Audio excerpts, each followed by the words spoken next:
കർത്താവിന് മഹത്വം.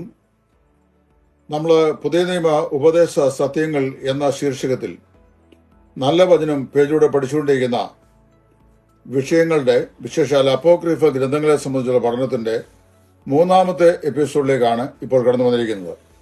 ഈ മൂന്നാമത്തെ എപ്പിസോഡ് ആരംഭിക്കുന്നത് ബാറൂക്കിന്റെ പുസ്തകത്തിൽ നിന്നാണ്. അത് ഏതാണ്ട് AD 100 എഴുതപ്പെട്ടു എന്ന് വിശ്വസിക്കുന്നു. പക്ഷെ അപ്പോൾ തന്നെ വേറൊരു പ്രശ്നമുണ്ട്.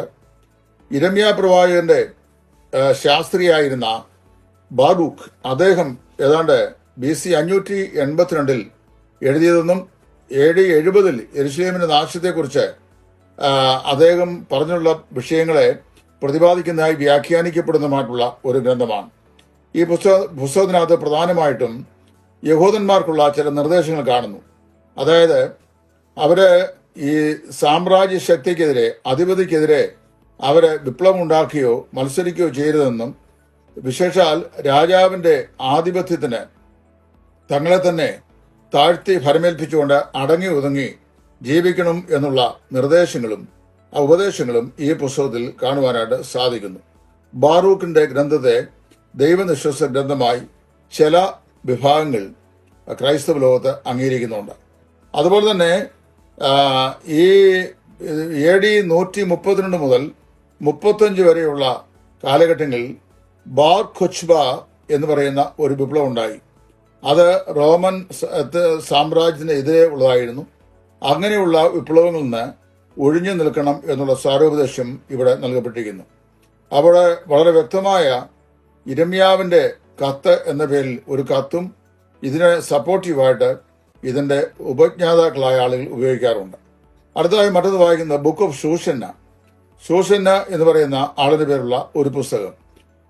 നമ്മുടെ ദാനിയേൽ പ്രവാചകന്റെ പുസ്തകം, അതായത് നാം ഉപയോഗിക്കുന്ന ദൈവനിശ്വാസ ഗ്രന്ഥമായ ദാനിയേൽ പ്രവാചകന്റെ പുസ്തകത്തിന് 12 അധ്യായങ്ങളാണുള്ളത്. ആ 12 അധ്യായങ്ങളോട് ചേർത്ത് 13ാമതായി എഴുതി ചേർക്കപ്പെട്ട ഒരു അധ്യായമാണ് ഇവിടെ സ്റ്റോറി ഓഫ് ശൂഷന്നയുടെ കഥ എന്ന് പറയുന്ന ഈ പുസ്തകം. അവള് വളരെ സൗന്ദര്യവതിയായ ഒരു യുവതിയായിരുന്നു. വാസ്തവത്തില് ഈ സൗന്ദര്യവതിയായ യുവതിയെ ശൂഷന്ന ഒരു അറിയപ്പെട്ട യഹൂദന്റെ ഭാര്യയായിരുന്നു. ആ കാലത്ത് അറിയപ്പെട്ട ഒരു യഹൂദന്റെ ഭാര്യയായിരുന്നു.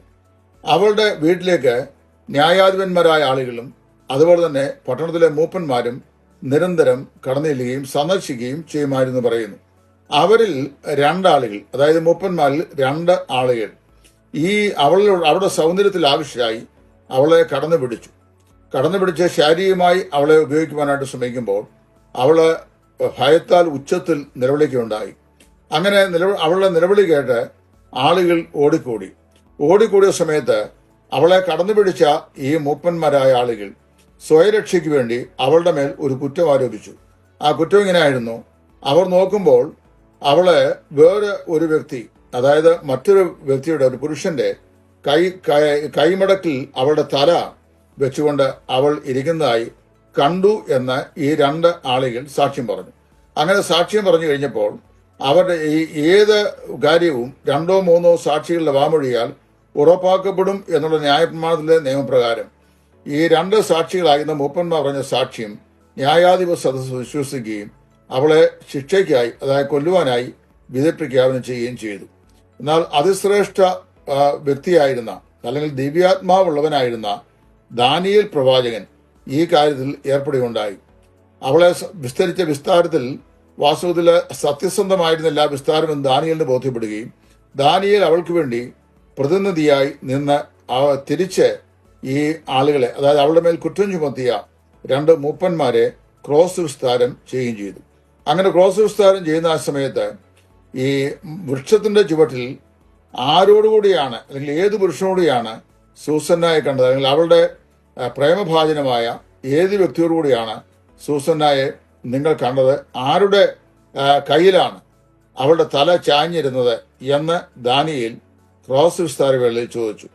അവര് 2 പേരും വ്യത്യസ്തമായിരുന്ന സാക്ഷ്യം നൽകിയാൽ അവരുടെ സാക്ഷ്യം അത് സത്യമല്ല എന്ന് ന്യായാധിപ സദസ്സിന് ബോധ്യമാവുകയും അങ്ങനെ അവരെ ഇരുവരെയും കൊല്ലുവാനായി ന്യായാധിപ സംഘം തീരുമാനിച്ച് വിധി പ്രഖ്യാപിക്കുകയും സൂസന്നായെ മരണത്തിൽ നിന്ന് വിടുവിക്കുകയും ചെയ്തു എന്നാണ് ഈ പുസ്തകത്തിന്റെ ചരിത്രം പറയുന്നത്.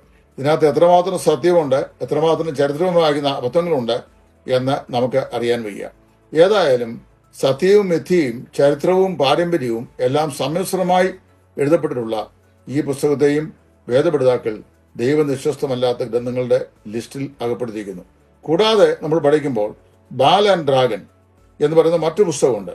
ആ പുസ്തകം ഈ രാജാവിൻ്റെ ഒരു ചരിത്രത്തോടുകൂടി ആരംഭിക്കുകയാണ്. സൈറസ് കോരേഷ് എന്ന് പറയുന്ന രാജാവ്, അദ്ദേഹം ഇവരോട് യഹൂദന്മാരോട് നിങ്ങൾ എന്തുകൊണ്ടാണ് ബാലിനെ ആരാധിക്കാത്തത് എന്ന് ചോദിക്കുന്നു. അങ്ങനെ ചോദിക്കുന്ന സമയത്ത് അവരെന്ത് ചെയ്യുന്നു, ഈ ബാൽ ആരാധന തെറ്റാണ് എന്ന് ബോധ്യപ്പെടുത്താൻ ദാനിയേൽ ഈ ബാലിന്റെ ക്ഷേത്രത്തിനകത്ത് കുറച്ച് പൊടിയും അതുപോലെ തന്നെ ധാന്യപ്പൊടിയും മറ്റു വസ്തുക്കളും ഒക്കെ ഇട്ടിരുന്നു. രാത്രി നേരം വെളുത്തപ്പോൾ രാജാവ് വന്നിട്ട് ബാൽ വന്ന് ഇതെല്ലാം ഭക്ഷിച്ചു എന്ന് ദാനിയേലിനെ കൺവിൻസ് ചെയ്യാൻ ശ്രമിച്ചു. എന്നാൽ തറയിൽ ഇട്ടിരുന്ന പൊടിയിൽ പതിഞ്ഞ കാൽപാദങ്ങൾ ചൂണ്ടിക്കാണിച്ചുകൊണ്ട് ദാനിയേൽ അത് ടെമ്പിൾ പുരോഹിതന്മാർ, അതായത് ദേവാലയ ക്ഷേത്ര പൂജാരികൾ വന്ന് അവ എടുത്ത് ഭക്ഷിച്ചാണ് രാജാവ് ഈ ദേവൻ ഭക്ഷിച്ചതല്ല എന്ന് രാജാവിനെ ബോധ്യപ്പെടുത്തായി വായിക്കുന്നു. വാസ്തവത്തില് ഈ ഡ്രാഗൻ അല്ലെങ്കിൽ വിദ്രുത സർപ്പവും അതുപോലെ തന്നെ ബാലും എന്ന് പറയുന്നത് കേവലം ഒരു ലെജൻഡറിയാണ്, ദൈവവചനത്തിൽ പറയപ്പെടുന്ന കാര്യമല്ല. പിന്നെ നാം വായിക്കുന്ന song of the 3 Hebrew children, 3 യഹൂദ ബാലന്മാരുടെ പാട്ട്, ദാനിയേൽ പ്രവാചകന്റെ പുസ്തകം 3:23 അടിസ്ഥാനമാക്കി എഴുതിയിട്ടുള്ള ഒരു കഥയാണ്. അത് വാസ്തവത്തില് ദാനിയേൽ 3:23 ശദ്രക്, മേശക്, അബേദ്നെഗോ എന്നിവരെ കുറിച്ച് എഴുതുന്ന ദൈവനിശ്വസ്തമായ ചരിത്രത്തിന്റെ വേറൊരു രൂപമായിട്ട് അതിനെ കാണാൻ കഴിയുന്നു. പിന്നൊന്ന് പ്രേയർ ഓഫ് മനശ്ശ എന്ന് പറയുന്ന പുസ്തകമാണ്. ദുഷ്ടനായ ഹിസ്കിയാവിന്റെ മകൻ മനശ്ശയുടെ പ്രാർത്ഥന എന്ന് പറയുന്നത് 2 ദിനവൃത്താന്തം 33:19 വാക്യഭാഗത്തെ അടർത്തിയെടുത്ത് എഴുതിയ മറ്റൊരു ലെജൻഡാണ്. പിന്നെ അപ്പോക്രിഫൽ ഗ്രന്ഥങ്ങളുടെ കൂട്ടത്തിലെ ശ്രേഷ്ഠമായി അറിയപ്പെടുന്ന 2 ഗ്രന്ഥങ്ങളുണ്ട്.